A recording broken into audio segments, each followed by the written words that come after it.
전격 인터뷰 먼저 국민의힘 당권 주자인 안철수 의원 전화 연결합니다. 의원님 나와 계시죠? 예, 안녕하셨습니까? 의원님이 국회 외교통일위원회 소속이신데 어제 조현 외교부 장관 후보자 청문회가 있었습니다. 예. 후보자 어떻게 평가하십니까? 저는 우선 제 개인 원칙이 있습니다. 네. 인사청문회 때는 개인 신상보다는 외교부 장관으로 그 자질에 중점을 둬서 정책 질의를 합니다. 그리고 특히 사실 외교부 장관이라는 분은 이 전체적인 전 세계 상황 인식 그리고 또 전략 방향 이런 것이 국익에 엄청나게 큰 영향을 미치지 않습니까? 네. 그래서 이제 어제 질의를 했는데 전반적인 제 느낌만 우선 말씀드리면 전체적으로는 뭐 국익 중심의 실용 외교 그 말이 키워드였었다고 생각하는데요. 네. 사실은 그게 뭐 외교의 가장 중심인 그 원론에 해당되는 그런 말입니다. 근데 이런 것이 튼튼한 한미 동맹이 강화가 되지 않으면 이런 것이 이루어지기가 어렵거든요. 그래서 좀 우려가 되는 그런 답변들을 많이 들었던 것도 사실입니다. 구체적으로 좀 여쭙겠습니다. 이재명 대통령의 중국 전승절 행사 참석 여부에 대한 그 의원님께서 질문을 하셨어요.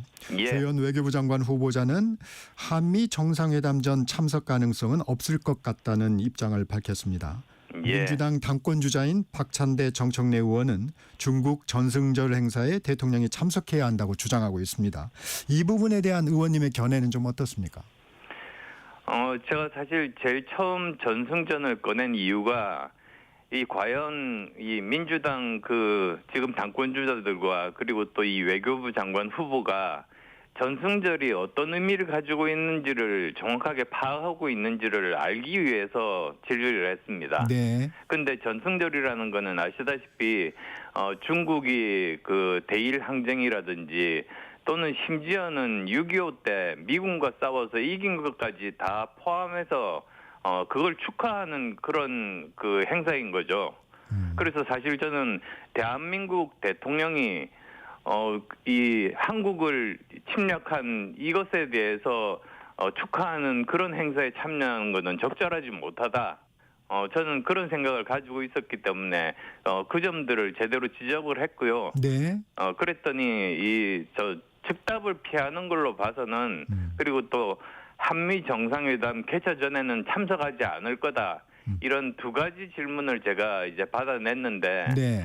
그걸 보면 결국은 저 직접적으로 행보하기보다는 한미 정상회담이 개최가 된다면 참석할 가능성을 열어놓았다. 마치 지난번에 나토에 참석하지 않으면서 많은 후보들에게 우리 정부가 친북 정부 아니냐는 그런 의구심을 불러일으킨 게 사실 아닙니까? 그래서 그런 점에서 우려를 나타냈습니다. 의원님께서 박근혜 전 대통령의 10년 전 전승절 참석 얘기하면서 실익이 없었다고 했는데 예. 어떤 평가인가요? 그러니까 그때 사실 뭐 여러 고민 속에서 이런 사실도 알면서도 저는 참석을 했다고 생각하는데 결국 거기서 얻은 게 하나도 없었습니다. 그러니까 어떤 제재라든지 또는 뭐 여러 가지 그 한국과 중국과의 교류를 원활하게 하기는커녕 한한령이 지금까지도 지속되고 있는 이런 상황이니까 결국은 우리는 아무런 실익이 없었다. 그러니까 이번에 이명박 대통령이 참석하는 것 자체도 실익이 없을 거라는 그런 이야기를 했던 거죠. 이재명 대통령 말씀하시는 거죠? 예, 그렇습니다. 네네. 이재명 대통령입니다. 네. 조현 후보자 통상, 투자, 안보를 아우르는 패키지 협상과 관련해서 우리 강점을 잘 활용해서 하나의 패키지로 만들어 놓는 것이 좋은 협상 전략의 하나가 될 수 있다고 생각해 왔다고 답을 했습니다. 패키지 협상이 유리할까요? 아니면 그렇게 할 수밖에 없는 상황인가요? 거기에 대해서는 서로 이견이 있습니다. 사실 전체적인 패키지 협상으로 하면은 우리가 거기에 따라서 뭐 어느 정도 그 충분한 볼륨을 가지고 그쪽에서 얻을 수 있는 게 있다는 쪽도 있고, 네. 그리고 최소한 둘로 나눠 가지고 이런 그 한미 분담금에 관련된 이런 방위 쪽과 다른 경제 쪽을 분리해서 하는 것이 더 유리할 수 있다. 이런 두 가지 입장인데요. 사실 저 같으면은 제가 사업을 해봐서 여러 가지 경험이 있습니다만 네.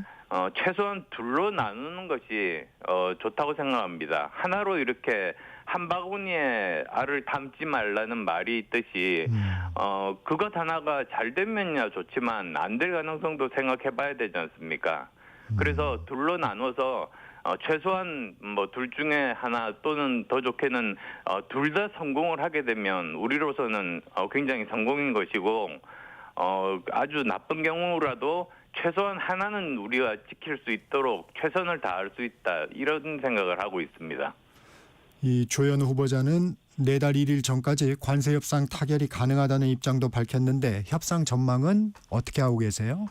글쎄요, 계속 사실 좀 물어봤을 때 금방 될 것처럼 이야기는 하지만 그 근거에 대해서는 이야기를 하고 있지 않았습니다. 그리고 또 전승절이 이제 9월 3일이니까 한 달 반밖에 안 남았는데 네. 그 사이에 또 한미 정상협상이 일어날 거라고 이렇게 뭐 자신감 있게 이야기하지만 그에 대한 근거도 지금 전혀 여러 가지 외신을 통해서 보더라도 나타나지 않아서 굉장히 우려스럽다는 말씀드립니다. 미국 특사 중요한데 박용만 전 두산그룹 회장 등이 확정이 됐습니다. 당초 알려졌던 김종인 전 국민의힘 비대위원장은 아닙니다. 기업인 출신의 미국통 박용만 전 회장 카드 성과가 있을까요? 저는 그렇게 낙관적으로 보지 못하고 있습니다. 네. 사실 뭐 기업인이 가는 것 자체도 어느 정도 각 개별 기업들이 하는 사업에 있어서 어느 정도 성과는 낼 수 있겠습니다만 정부가 이 전체 산업에 관련돼서 특히 이제 첨단 산업 그러니까 두산도 뭐 첨단 산업을 하긴 하지만 사실은 그보다 더 중요한 게 AI라든지 또는 퀀텀 컴퓨터라든지 또는 SMR 같은 그런 소형 원전 이런 네. 쪽 아니겠습니까? 그래서 이걸 포괄하는 그런 기업 대표단을 파견을 해서 각자가 협상을 하면 더 좋지 않았을까 하는 생각입니다. 그런 아쉬움을 가지고 계시군요. 예. 이번 청문회에서 화두가 되고 있는 것이 주적 논란입니다. 조현 후보자는 북한은 적으로 변할 수 있는 급박하고 실존적인 위협이자 대화 상대다 이렇게 얘기를 했습니다. 안 의원님 생각은 어떠세요? 그게 사실은 민주당 정부의 전통적인 대북관이죠. 그런데 저는 하나 이제 지적하고 싶은 것이 최근에 뭐 북한의 핵이나 미사일 발전 속도를 볼 때 민주당도 더 이상 이렇게 북한의 선의만 믿고 방심해서는 안 되는 상황으로 접어들고 있지 않습니까? 그래서 이런 것들을 정확하게 저는 직시를 해야 된다고 보고요. 한 걸음 더 나아가서 정동영 통일부 장관 후보가 그랬습니다. 김정은의 적대적인 이국가론은 반대하지 않는다고 그랬습니다. 근데 그것 자체가 저는 잘못된 그런 답변이라고 생각합니다. 네. 왜냐하면 이 헌법에 보면 한반도 및 부속 도서를 대한민국이라고 하고 있거든요.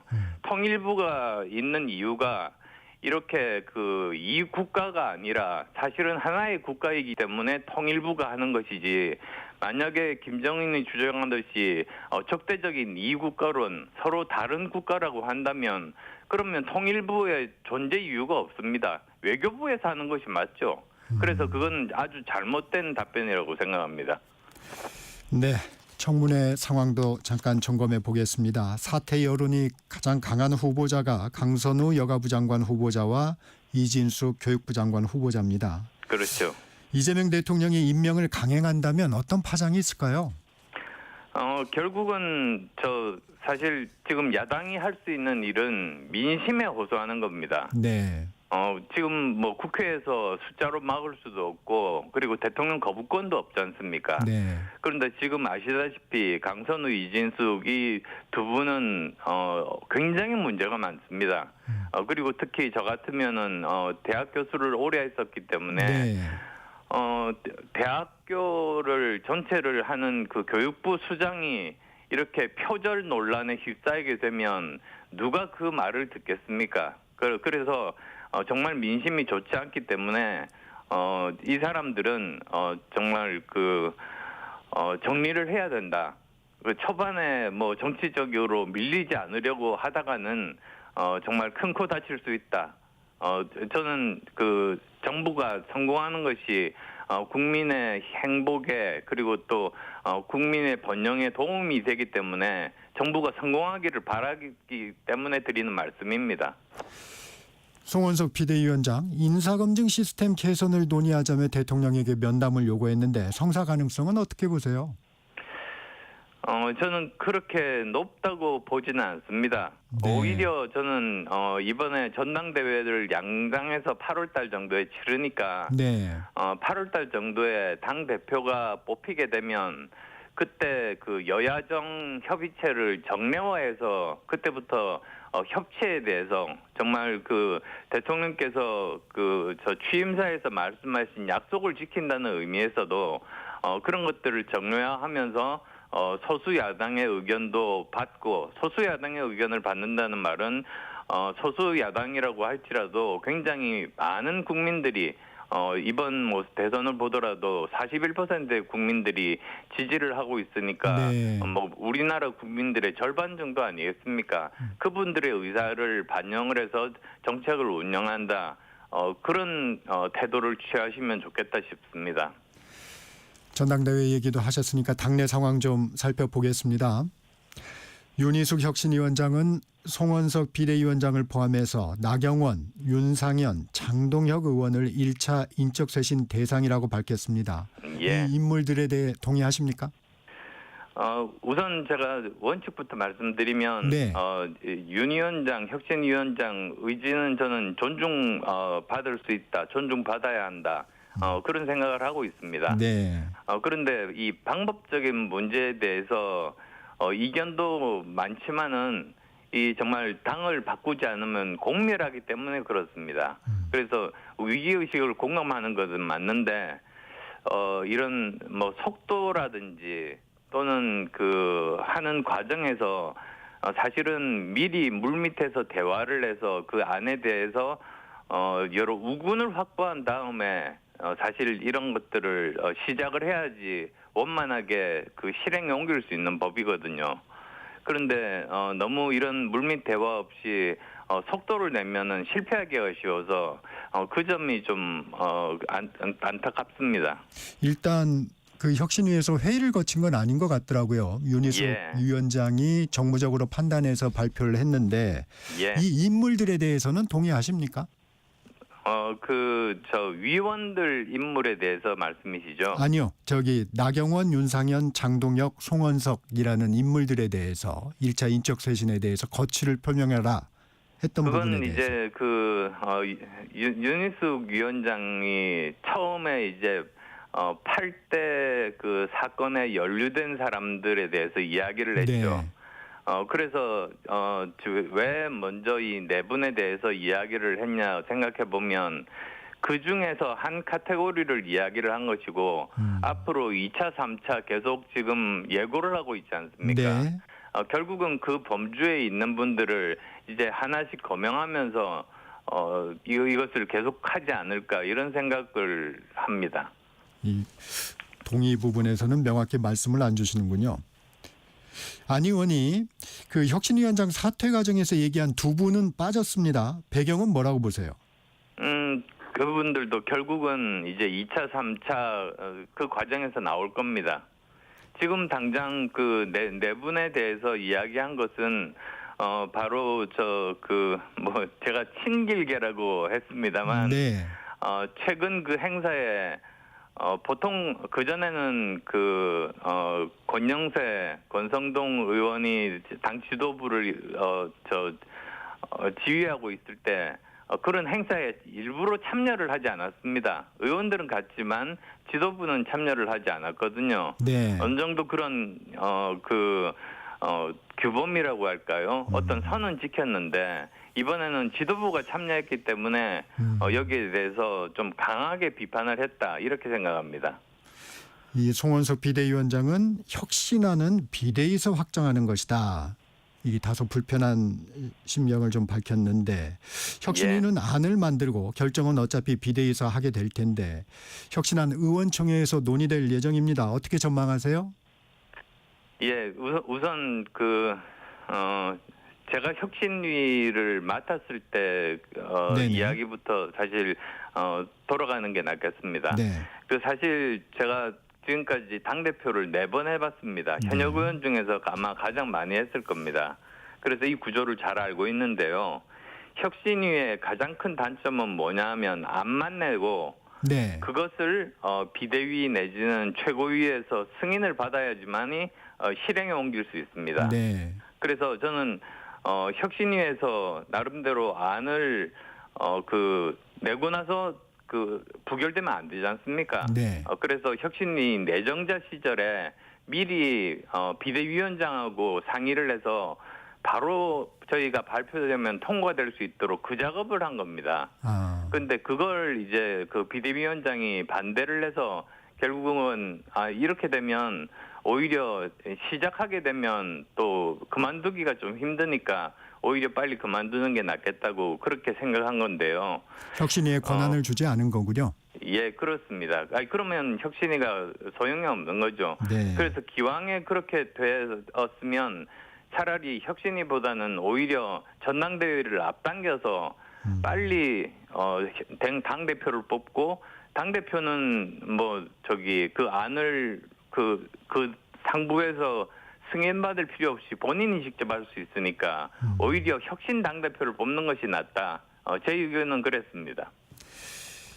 안 의원께서는 당권에 도전하면서 메스가 아닌 칼을 들겠다고 의지를 밝혔습니다.